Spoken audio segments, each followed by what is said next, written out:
रामलला अब टेंट में नहीं रहेंगे। हमारे रामलला अब इस दिव्य मंदिर में रहेंगे। मेरा पक्का विश्वास है, अपार श्रद्धा है कि जो घटित हुआ है इसकी अनुभूति देश के, विश्व के कोने कोने में राम भक्तों को हो रही होगी। ये क्षण अलौकिक है, ये पल पवित्रतम है।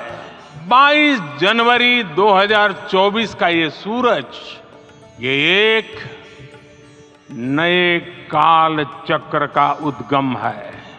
अपने 11 दिन के व्रत अनुष्ठान के दौरान मैंने उन स्थानों का चरण स्पर्श करने का प्रयास किया जहां प्रभु राम के चरण पड़े थे। चाहे वो नासिक का पंचवटी धाम हो, केरला का पवित्र त्रिपायर मंदिर हो, आंध्र प्रदेश में लेपाक्षी हो, श्रीरंगम में रंगनाथ स्वामी मंदिर हो, रामेश्वरम में श्री रामनाथ स्वामी मंदिर हो, या फिर धनुषकोडी।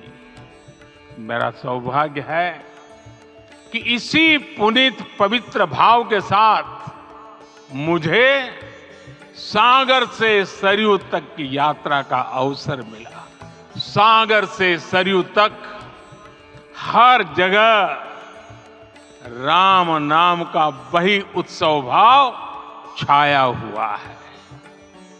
प्रभु राम तो भारत की आत्मा के कण कण से जुड़े हुए हैं।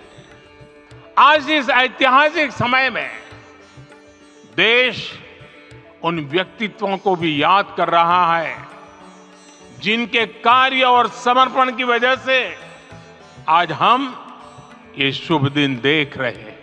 उन अनगिनत राम भक्तों के, उन अनगिनत कार सेवकों के और उन अनगिनत संत महात्माओं के हम सब ऋणी हैं। वो भी एक समय था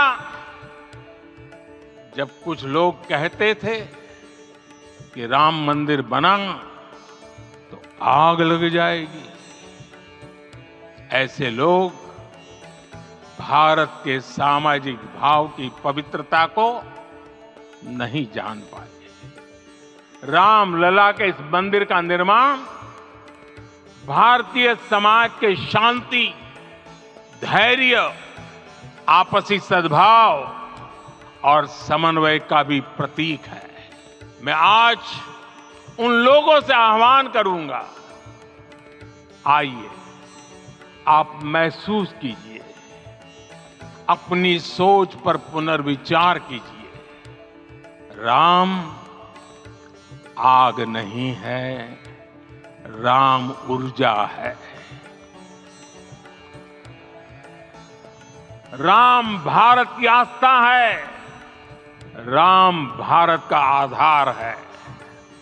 राम भारत का विचार है, राम भारत का विधान है। राम भारत की चेतना है, राम भारत का चिंतन है। राम भारत की प्रतिष्ठा है, राम भारत का प्रताप है। राम प्रवाह है, राम प्रभाव है। राम नेति भी है, राम नीति भी है। राम नित्यता भी है, राम निरंतरता भी है। राम विभु है, विशद है। राम व्यापक है, विश्व है, विश्वात्मा है। और इसलिए राम विवाद नहीं, राम समाधान है। ये भारत के विकास का अमृत काल है। आज भारत युवा शक्ति की पूंजी से भरा हुआ है, ऊर्जा से भरा हुआ है। ऐसी सकारात्मक परिस्थितियां फिर न जाने कितने समय बाद बनेगी। हमें अब चूकना नहीं है, हमें अब बैठना नहीं है। मैं अपने देश के युवाओं से कहूंगा, आपके सामने हजारों वर्ष की परंपरा की प्रेरणा है। आप भारत की उस पीढ़ी का प्रतिनिधित्व करते हैं जो चांद पर तिरंगा लहरा रही है। वो 15 लाख किलोमीटर की यात्रा करके सूर्य के पास जाकर मिशन आदित्य को सफल बना रही है। जो आसमान में तेजस और सागर में विक्रांत का परचम लहरा रही है। अपनी विरासत पर गर्व करते हुए आपको भारत का नव प्रभात लिखना है। परंपरा की पवित्रता और आधुनिकता की अनंतता दोनों ही पथ पर चलते हुए भारत समृद्धि के लक्ष्य तक पहुंचेगा। इसी भाव के साथ रामलला के चरणों में प्रणाम करते हुए आप सभी को बहुत बहुत शुभकामनाएं। सभी संतों के चरणों में मेरे प्रणाम। सियावर रामचंद्र की